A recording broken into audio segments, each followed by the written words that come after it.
Então, pessoal, acabamos de ler os poemas, não lemos todos, vamos falar mais algumas coisas. A gente vai falar da escola literária agora. Na verdade, eu já falei pra vocês que essa escola literária, vamos ver se acerta, essa escola literária é o classicismo, errei de novo. Não é essa escola, né?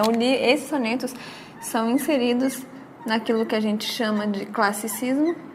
Classicismo, tá difícil aqui. Aquele período que faz uma retomada do período clássico, por isso que chama classicismo, né? A gente já comentou bem de clássico, ele faz uma retomada do período clássico, e essa retomada é tanto na forma, então o rigor formal do período clássico, vou colocar aqui, o rigor formal do período clássico, então uso, por exemplo, de soneto, essa preocupação com uma língua mais erudita, e também faz uma retomada temática. Não vou escrever todos os temas, mas a gente viu, né? O tema da mitologia, o tema da mulher sublime, o ideal da beleza, então a mulher que é bela. A gente não leu poemas que dizem isso, mas tem alguns poemas que vão ressaltar como a mulher é maravilhosa, como a mulher há um distanciamento entre a mulher. E daí a gente entra na relação com as outras escolas literárias. Por exemplo, há uma relação com movimentos anteriores, um deles é o trovadorismo. Então, quando eu digo sublimidade da mulher, a mulher que é distante, a mulher que é ideal, eu lembro do trovadorismo. Aqui a gente tinha a mulher ideal, e essa mulher ideal, ela era também distante.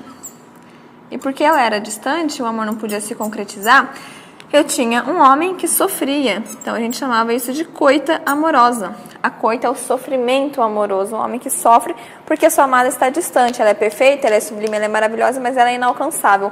Eu tenho também a vassalagem amorosa. O nome está ligado ao período da Idade Média, no qual acontece o trovadorismo. E essa vassalagem, ela tem a ver com a postura do homem. O homem que se coloca como vassalo.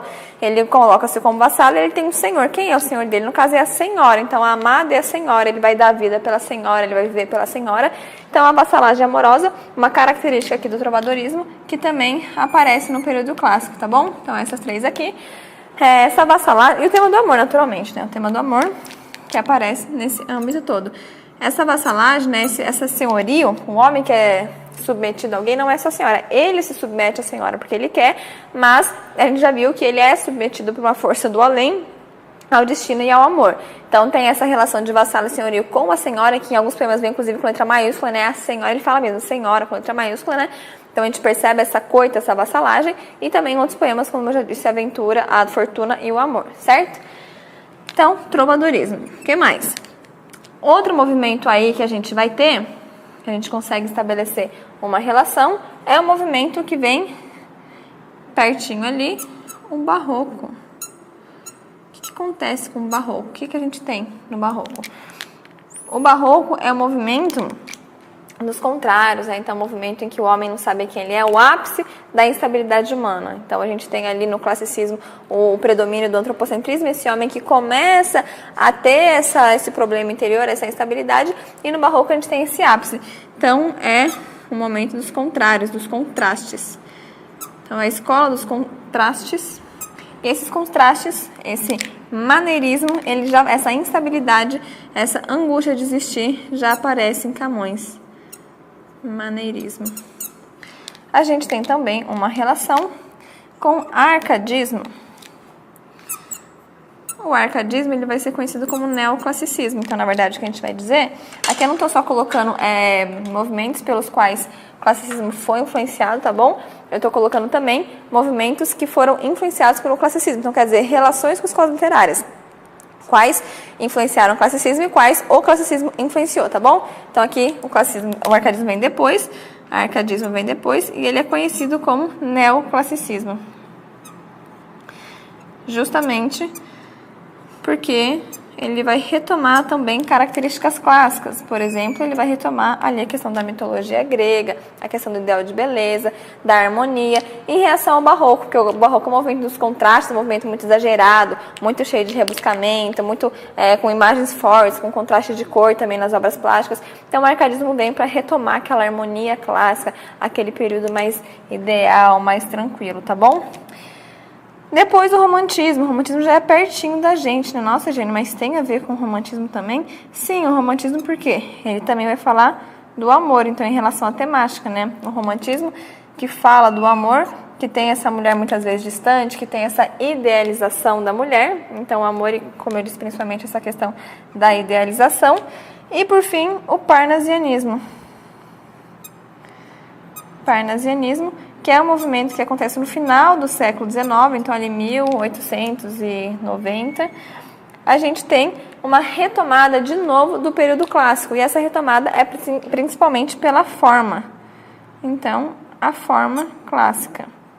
São pessoas que vão falar assim, nossa, são pessoas que vão vir em reação ao romantismo.